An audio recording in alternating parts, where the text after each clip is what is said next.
अगे अपील है जी, मेरी गुजारिश है मेरी बच्ची मैंने वापस लैके दे देन। मेरे नाल बहुत ज़्यादा ज़्यादती हो रही है। खुदा वास्ते वाली गल है कि 3 महीने की बच्ची है, दूध वाली बच्ची। जिला सरगोदा में एक माँ की रो रो के आला अफसरान से अपील। सरगोदा में माँ से बच्ची को छीन लिया गया। सबा नामी औरत जो कि एक निहायत गरीब है, जो कोठियों में काम करके अपना गुजर बसर करती है, सरगोदा में कैंची मोड़ के करीब नजमा नामी औरत के घर भी कुछ अरसा काम किया तो बाद में छोड़ने के लिए कहा तो नजमा नामी औरत गुस्से में आकर सबा को घर से फौरी मारपीट करके निकाल दिया और जान से मारने की धमकियां देती रही। सबा की 3 माह की बच्ची को अपने ही पास रख लिया। सबा नामी औरत को काम छोड़ने की इतनी बड़ी सजा दी कि उसकी बच्ची को वापस ही ना किया। सबा ने आईजी पंजाब और डीपीओ सरगोदा डॉक्टर रिजवान अहमद से अपील की है कि खुदारा मेरी बच्ची को वापस लेकर दिया जाए।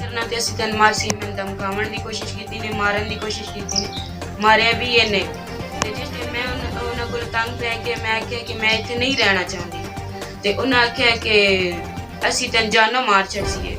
ਮੈਂ ਕਿਸ ਕਿਹਾ ਜੀ ਉਹਦਾ ਨਾਂ ਕੀ ਹੈ ਜੀ? ਉਸ ਦਾ ਨਾਂ ਹੈ ਨੰਨੀ। ਅੱਛਾ, ਸਿੱਧਾ ਨਾਂ ਉਹਦਾ ਨਜਮਾ ਹੈ, ਉਹਦਾ ਨਾਂ ਉਲਟ ਨੰਨੀ ਹੈ।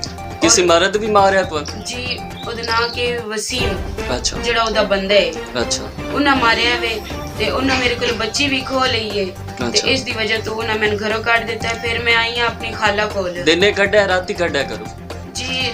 ਦਿਨ ਦੇ ਟਾਈਮ ਤੇ। ਅੱਛਾ, ਤੇ ਉਹ ਇਸ ਦੀ ਵਜ੍ਹਾ ਤੋਂ ਫਿਰ ਉਥੋਂ ਮੈਂ ਆ ਗਈ ਹਾਂ ਆਪਣੀ ਖਾਲਾ ਕੋਲ। ਮੈਂ ਰੋਂਦੀ ਪਿੱਟਦੀ ਆਈ ਹਾਂ ਖਾਲਾ ਮੇਰੀ ਆਖਿਆ ਹੈ ਕਿ ਚੱਲ ਮੈਂ ਸ਼ਰਾਫਤ ਨਾਲ ਉਹਦਾ ਕੋਲ ਲੈ ਕੇ ਆਨੀ ਹਾਂ ਤੇ ਅਸੀਂ ਉੱਥੇ ਗਏ ਹਾਂ ਲੇਕਿਨ ਉਸ ਆਖਿਆ ਕਿ ਮੈਂ ਬੱਚੀ ਕੋਈ ਨਹੀਂ ਦੇਣੀ। ਬੱਚੀ ਉੱਥੇ ਮੌਜੂਦ ਹੈ ਜੀ? ਬਿਲਕੁਲ, ਬੱਚੀ ਬੈੱਡ ਦੇ ਉੱਤੇ ਮੌਜੂਦ ਆਈ। ਉਹਦਾ ਨਾਂ ਕਿ ਹੀਟਰ ਲਤਾਂਦੀ ਵਾਲੀ ਸਾਈਡ ਤੇ ਚੱਲ ਰਿਹਾ ਹੋਇਆ ਹੈ। ਤੁਹਾਡੇ ਨਾਲ ਕੌਣ ਕੌਣ ਸੀ ਜੀ? ਮੇਰੇ ਨਾਲ ਮੇਰੀ ਖਾਲਾ ਆਈ, ਮੇਰੀ ਖਾਲਾ ਦੀ ਦੋਸਤ ਆਈ ਤੇ ਇੱਕ ਭਾਈ ਆਈ। ਅੱਛਾ ਜੀ ਉਹ ਇਸ ਟਾਈਮ ਤੁਹਾਡੇ ਨਾਲ ਬੀਬੀ ਨਾਲ ਮੌਜੂਦ ਹੈ? ਜੀ ਬਿਲਕੁਲ। ਅੱਛਾ, ਤੇ ਉਸ ਤੋਂ ਬਾਅਦ ਦਰਖਾਸਤ ਦਿੱਤੀ ਥਾਣੇ? ਬਾਅਦ ਅਸੀਂ ਦਰਖਾਸਤ ਦਿੱਤੀ ਹੈ। ਅੱਛਾ, ਇੱਥੇ ਉਹਨਾਂ ਕਿ ਜਿਹੜਾ ਉਹਨਾਂ ਦੇ ਨਾਲ ਥਾਣਾ ਲੱਗਦਾ ਹੈ ਨਾ ਸੈਟਲਾਟੌਨ ਜੀ, ਉਸ ਦੇ ਵਿੱਚ ਅਸੀਂ ਦਰਖਾਸਤ ਦਿੱਤੀ ਹੈ ਲੇਕਿਨ ਉਹਨਾਂ ਨੇ ਕੀ ਕੰਮ ਕੀਤਾ ਹੈ ਕਿ ਸਾਡੇ ਤੋਂ ਦਰਖਾਸਤ ਲਿਖਵਾ ਲਈ ਨੇ ਲੇਕਿਨ ਦਰਖਾਸਤ ਲਿਖਾ ਕੇ ਸਾਨੂੰ 5 ਘੰਟੇ ਬਿਠਾਈ ਰੱਖਿਆ ਨੇ।